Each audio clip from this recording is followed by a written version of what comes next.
नमस्कार दोस्तों, मेरा नाम है प्रदीप चौहान। बात समझनी है तो पूरी सुननी होगी।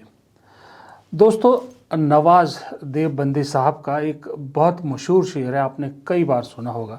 मैं फिर भी उस शेर को यहाँ आज दोबारा दोहराना चाहूँगा। वो शेर कुछ इस तरह से है कि जलते घर को देखने वालों, फूस का छप्पर आपका भी है। जलते घर को देखने वालों, फूस का छप्पर आपका भी है। आपके पीछे तेज हवा है, आगे मुकद्दर आपका है। उसके कत्ल पे मैं भी चुप था, मेरा नंबर अब आया है। उसके कत्ल पे मैं भी चुप था, मेरा नंबर अब आया है। मेरे कत्ल पे आप चुप हैं, अगला नंबर आपका है। अगला नंबर आपका है। ये शेर नवाज देवबंदी साहब का मैं इस देश की बिना रीढ़ की हड्डी की एकमात्र इंडस्ट्री, जिसे इंडस्ट्री कहा जाता है लेकिन एक भी आदमी रीढ़ की हड्डी वाला जहां नज़र नहीं आता है, उस बॉलीवुड को डेडिकेट करता हूं। मैं इसलिए बिना रीढ़ की हड्डी कह रहा हूँ। यूँ तो कुछ हैं जो बोलते हैं वक्त वक्त पर, लेकिन बिना रीढ़ की हड्डी का मैं इसलिए कह रहा हूँ पूरी इंडस्ट्री को कि जो अपने एक साथी पर हो रहे नाजायज़ हमले के लिए आवाज़ नहीं उठा पा रहे, वो किसी और के लिए क्या उठाएंगे। वो भी वो शख्स जो इस इंडस्ट्री को चलाने वालों में से सबसे आगे खड़ा है। अगर उस शख्स की फिल्म नहीं चलती है तो पूरी इंडस्ट्री का पूरा साल का सिस्टम हिल जाता है, और जब उस शख्स की फिल्म आती है तो सारी बॉलीवुड इंडस्ट्री बड़ी उम्मीद से देखती है कि ये फिल्म चलेगी तो बॉलीवुड की गाड़ी चल पड़ेगी। और उस शख्स का नाम है शाहरुख खान। हमला शाहरुख खान पर छोटा मोटा नहीं हुआ। शाहरुख खान को देशद्रोही कहा गया है। और कौन कह रहा है? बीजेपी का एक विधायक और एक अपने आप को सो कॉल्ड बाबा कहने वाले। शाहरुख खान पर कोई उस तरह की टिप्पणी नहीं करे। देशद्रोही, आपको मालूम है देशद्रोही किसी को कहना कितनी बड़ी गाली है। और शाहरुख खान जैसी शख्सियत को देशद्रोही कहा जाता है, जो इस देश का सबसे बड़ा स्टार है। और आज की डेट में क्या, आने वाली डेट में भी शाहरुख खान से बड़ा स्टार कोई नहीं होगा। शाहरुख खान, जैसा मैंने कहा कि फिल्म इंडस्ट्री का एक वो है जो झंडा लेके सबसे आगे चलता है, या यूं कहें इंजन है इस बॉलीवुड इंडस्ट्री का। शाहरुख खान की फिल्म फ्लॉप होने से पूरी इंडस्ट्री हिलती है, ये हमने देखा है। और पिछले साल उनकी 2 फिल्मों ने कमाल किया। तो बॉलीवुड पिछले साल नहीं, मतलब 2024 में, तो बॉलीवुड की आखिर साल के आखिर में जो इंडस्ट्री के तौर पे परफॉर्मेंस है वो बढ़ी हुई दिखी। उस शाहरुख खान को निशाना बनाया जा रहा है। शाहरुख खान के बेटे को निशाना बनाया गया, तब भी सब खामोश थे। लेकिन अब उन्हें निशाना बनाया जा रहा, वो भी देशद्रोही जैसे तगमे के साथ, तब भी सब खामोश है। कंगना रनौत हो गया, विवेक अग्निहोत्री हो गए या दूसरे हो गए, बहुत कुछ बोला बॉलीवुड इंडस्ट्री के बारे में, तब सब खामोश रहे। समझ में आता है कि चलिए पर्सनल अटैक है, किसी की फ्रस्ट्रेशन निकल रही है, कोई बात नहीं। कुछ हिंदू मुसलमान जब होता है तो कुछ लोग बॉलीवुड के 2-4 लोगों ने बोला, लेकिन वो भी एक तरह से कोई सपोर्ट उनको नहीं मिला। आलम यह है कि बहुत से लोगों को तो आज की डेट में बॉलीवुड में काम मिलना भी बंद हो गया इस चक्कर में। खैर, वो भी छोड़िए। लेकिन जब आपके सबसे बड़े स्टार को देशद्रोही कहा जाए, तब बॉलीवुड की खामोशी हजम नहीं होती। शाहरुख खान को किस बात के लिए देशद्रोही कहा जा रहा है कि उन्होंने उनकी जो क्रिकेट टीम है आईपीएल की KKR, उसके लिए मुस्तफिजुर रहमान, एक बांग्लादेशी बॉलर है, उनको खरीदा है। यहां पर शाहरुख खान को क्यों निशाना बनाया जा रहा है? शाहरुख खान का दोष क्या है? क्या शाहरुख खान को इसके लिए जिम्मेदार ठहराया जाना चाहिए जो उनके हाथ में है ही नहीं? भाई, सबसे पहले जिम्मेदारी अगर किसी पे बनती है तो वो BCCI क्या ICC चेयरमैन जय शाह पर बनती है, जो अमित शाह के बेटे हैं। भाई, ड्राफ्ट तो प्लेयर BCCI करती है ना, ओनर तो नहीं करते। वो जो सामने माल होगा, लाला ने जो दुकान लगाई है, खरीदार तो उसी में से खरीदेगा ना। खरीदार कोई बाहर से खरीद के तो लाए नहीं, तो सबसे पहला गद्दार तो फिर जय शाह हुए, बीसीसीआई हुए। सबसे पहले तो उन पर उंगली उठनी चाहिए। दूसरा, जब ये तो बांग्लादेश है, जब यही हमारी भारतीय क्रिकेट टीम पाकिस्तान के साथ मैच खेलती है, ऑपरेशन सिंदूर के दौरान आप कहते हो पाकिस्तान हमारा दुश्मन है, लेकिन उसके कुछ दिनों बाद इसी पाकिस्तान की टीम के साथ 2-2 मैच भारतीय टीम खेलती है, तब कहते हैं कि खेल अलग है और देश की राजनीति अलग है। राजनीति और खेल को दूर रखना चाहिए। इस वक्त क्या हो रहा है? तीसरा सवाल, क्या शाहरुख खान को इसलिए निशाना बनाया जा रहा है कि वो मुसलमान है? क्योंकि केकेआर टीम में पार्टनर तो जूही चावला भी है।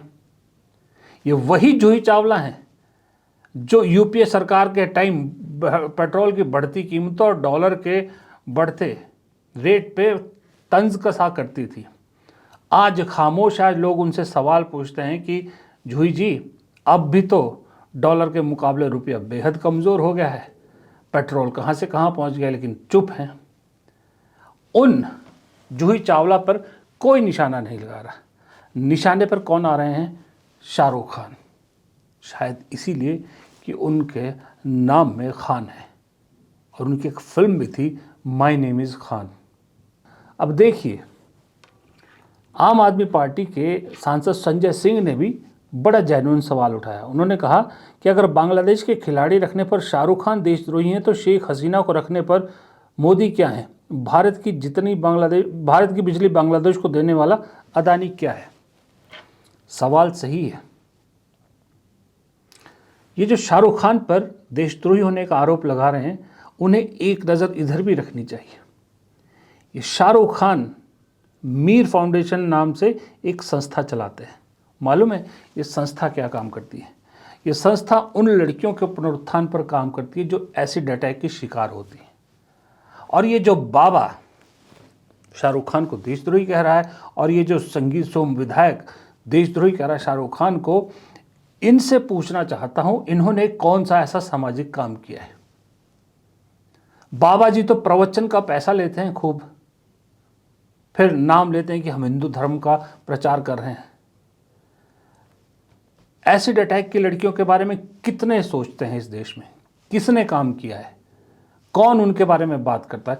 लेकिन शाहरुख खान ने मीर फाउंडेशन बनाकर उनके उत्थान के लिए काम किया है, और उस शाहरुख खान को देशद्रोही कहा जा रहा है कि भाई उसने अपनी टीम में एक बांग्लादेशी क्रिकेटर खरीदा। फिर इस हिसाब से संजय सिंह की बात में दम है। शेख हसीना तो यहाँ है ही हैं।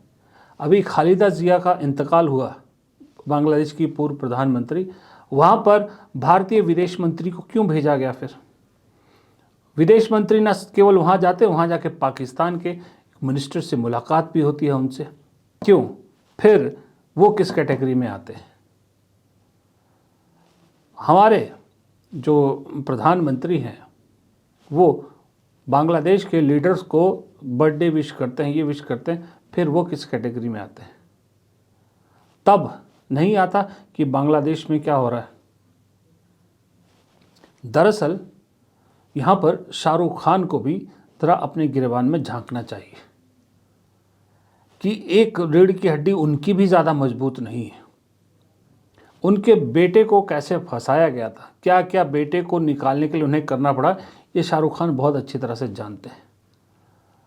उसके बाद शाहरुख खान को बहुत बार कभी अंबानी के यहाँ देखा गया, चलिए मानते हैं बिजनेस संबंध है, फिर देवेंद्र फडणवीस की शपथ ग्रहण में देखा गया किस तरह से धूप में बैठे हैं, और अभी हाल ही में मोदी जी को जन्मदिन पर जिस तरह से वीडियो बना के बधाई दे रहे थे, उसका फ़ायदा क्या हुआ?